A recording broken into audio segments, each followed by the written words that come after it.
Assalamu alaikum. I want to start tonight with a question that I want you to answer honestly, just in your own heart, not out loud.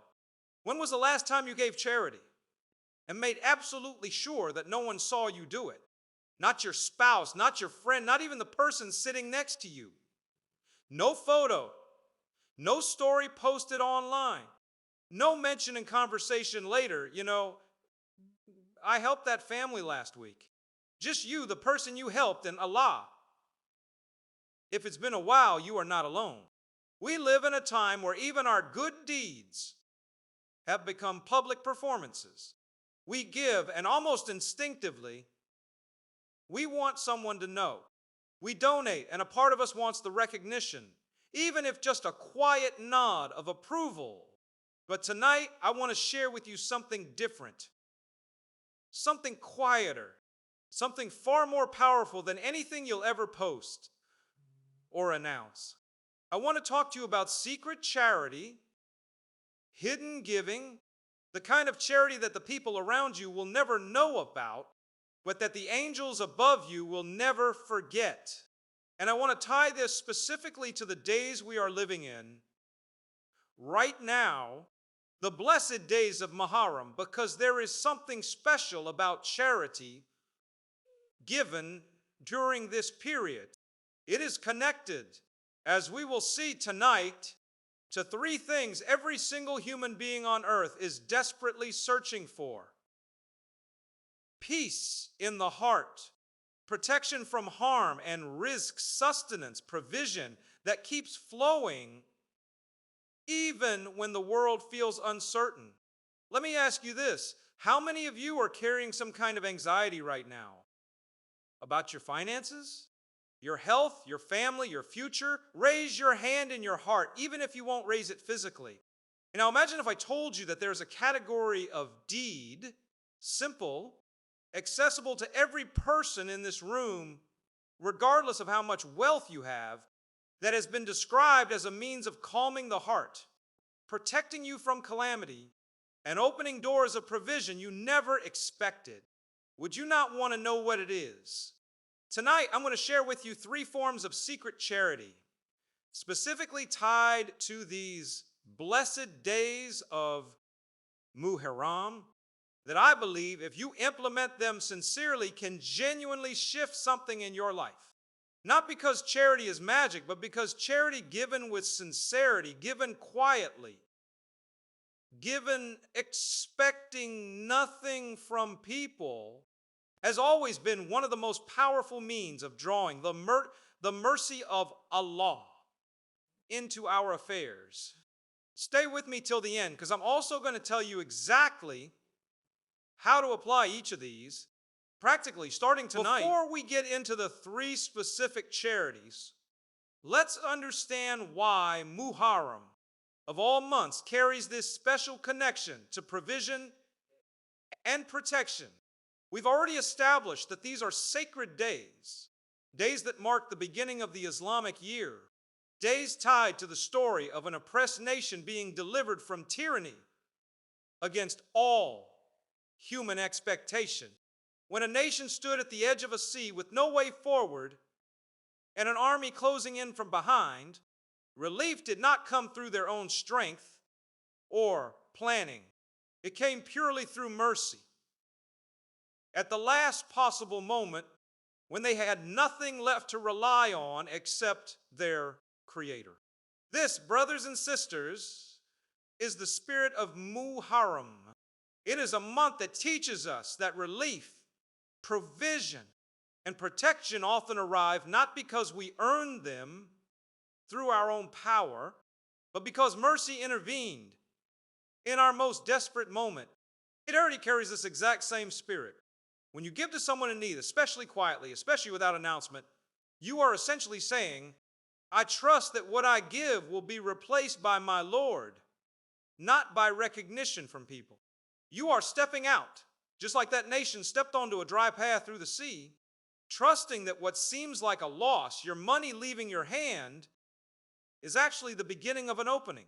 This is why, throughout our tradition, charity has always been described as something that calms the heart Here, something that wards off difficulty and something that increases provision rather than decreasing it, even though logically giving money away should leave you with less.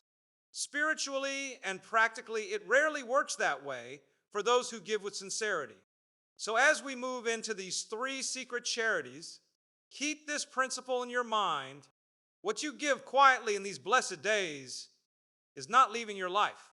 It is being transformed into something that returns to you in a form you may not even recognize. Peace where there was anxiety, protection where there was vulnerability, and openings where there seemed to be only closed doors. The first secret charity I want to share with you tonight might surprise you because many of us don't even consider it charity at all. It is simply this: spending generously, comfortably, and with a relaxed hand on your own household during these blessed days without making a show of it. Many of us think charity only counts when it leaves our home, when it goes to a stranger, an orphan, a masjid, a campaign online. But spending on your own wife, your own children, your own parents, your own dependents, especially when done with good intention and without complaint, carries immense reward in our tradition. Now, here is where the secrecy comes in. I'm not talking about buying something extravagant and posting it for everyone to see what a generous provider you are. I'm talking about something quieter. Maybe it's clearing a bill your spouse has been stressed about without making her feel like she has to thank you publicly. Maybe it's surprising your children with something small that brings them joy, expecting nothing in return, not even gratitude. Maybe it's quietly paying off a debt your parents have been embarrassed to mention. There is a long-held understanding among many scholars and reminders passed down through generations that being generous towards your family, specifically during these days of Muharram, has a special connection to ease and provision throughout the year that follows. Now, I want to be balanced with you here. Not every narration connected to this is considered strong by every scholar, and that's fine. Our scholars have differing views on the strength of certain reports. But what is absolutely beyond dispute, agreed upon by everyone, is that spending on your family with a good heart is charity, full stop, regardless of which month it is, and doing so consistently, especially in blessed times, with sincerity and without show, has never harmed anyone and has been encouraged broadly in our tradition. No. So here's your first practical step. Tonight or tomorrow, do something for your family that costs you something. Time, money, effort, but that nobody outside your home will ever know about. Let it stay between you, them, and your Lord. The second secret charity ties beautifully into the story we associate with these days, the story of a people who were given water from a sea that seemed impossible to cross. What? While their oppressor was destroyed by that very same water. There is something deeply symbolic about water in these days. Water is life. Without it, nothing survives. And one of the most beautiful forms of secret charity is meeting someone's basic need quietly, especially something as fundamental as water, food, or a financial gap that they are too embarrassed to mention out loud. I want you to think about the people around you right now, not strangers far away, the people actually around you. A coworker who has been quiet lately because they're struggling financially but too proud to ask. A neighbor whose fridge might be emptier than you think. A family member drowning in a bill they haven't told anyone about because of shame. The beauty of secret charity is that it removes the humiliation from receiving help. When you give loudly, you often strip a person of their dignity, even if unintentionally. They now owe you, in their mind, a debt of gratitude they must repay through endless thanks. But when you give quietly, anonymously if possible, you give them help without taking their dignity. This is exactly the spirit we should be reviving during these blessed days. Find someone with a hidden need. It might take a little effort to find out, a quiet conversation, a subtle question, paying attention to small signs people give off when they're struggling, and then meet that need without ever letting them know it was you.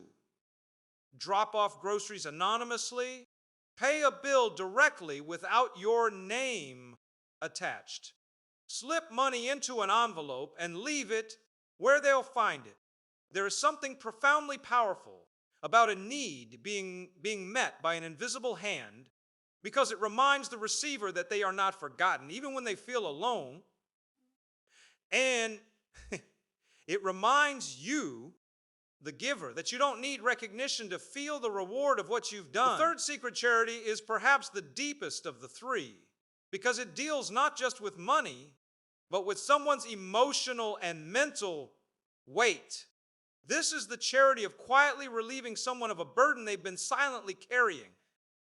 This could be a debt, someone drowning under a loan they took out for a justified reason, now struggling to make payments, the stress affecting their sleep, their marriage, their health.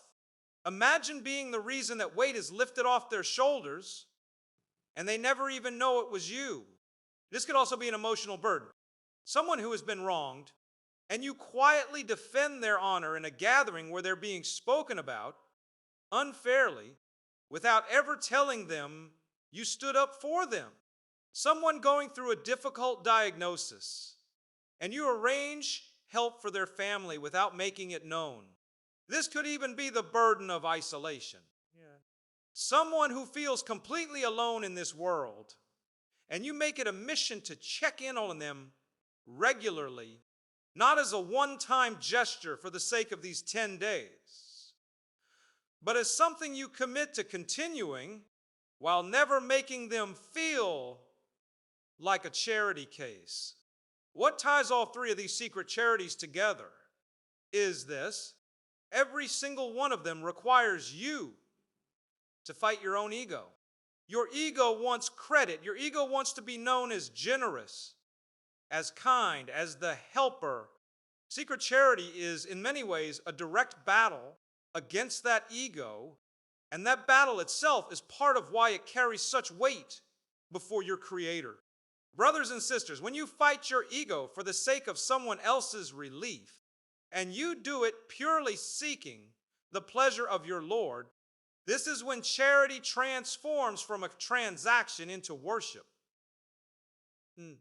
Now let's tie this all together. Why does this kind of giving connect to peace, protection, and provision? Peace comes first. Because when you give without expecting anything from people, you free your heart from a very specific kind of anxiety. The anxiety of being noticed, appreciated, repaid, or thanked. So much of our stress in daily life comes from expecting things from others. When you give secretly, you remove that expectation entirely, and your heart settles into a calm that comes only from doing something purely for the sake of your Lord. Protection comes next, because charity has long been understood across generations of believers as something that stands between a person and harm. Many people who look back on difficult moments in their lives, accidents avoided, illnesses that didn't worsen, dangers that passed without anyone fully understanding why, often trace it back to a quiet act of giving they had done, sometimes years earlier, sometimes recently, that they had completely forgotten about. You rarely see the protection in the moment. You see it later in hindsight when you realize how things could have gone so much worse. And finally, Rizq, provision, comes through a principle that defies ordinary logic but holds true again and again in the lives of sincere believers. Wealth given away in charity does not actually decrease. It is replaced, often from directions you could never have predicted, sometimes in the form of money, but just as often in the form of unexpected ease, a debt forgiven, a job opportunity, a sudden resolution to a problem that had been stuck for months. This is why these three secret charities, spending quietly on family, meeting a hidden need, and lifting a silent burden, are not separate from your worship during these blessed days of Muharram. They are some of the most powerful forms of worship available to you. Precisely because they are hidden, precisely because no one applauds you for them, and precisely because they are done purely between you and your Creator. Brothers and sisters, let's bring this together as we close tonight. We started by asking when you last gave charity that absolutely nobody knew about. And now I hope you have three clear, practical doors in front of you. Spend generously and quietly on your own family. Find someone with a hidden need and meet it without revealing yourself. Lift a burden off someone's shoulders and let it remain a secret between you and your Lord. These three actions cost you nothing more than what you're already willing to give, but the difference is in the intention behind them.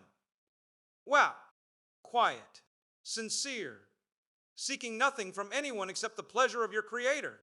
I want you to leave tonight with one specific commitment. Before these blessed days of Muharram come to an end, choose at least one of these three secret charities and carry it out without telling a single soul, not even the person closest to you. Let it remain between you and Allah alone. And then watch quietly, patiently over the coming months how peace begins to settle in your heart, how protection seems to surround your affairs in ways you can't fully explain, and how provision opens up from directions you never expected. May Allah accept every act of secret charity we carry out during these blessed days. May He grant us peace in our hearts, protection over our families, and provision that never runs dry. And may He make us among those who give, expecting nothing from people and receiving everything from Him. Jazakum Allahu Khairan.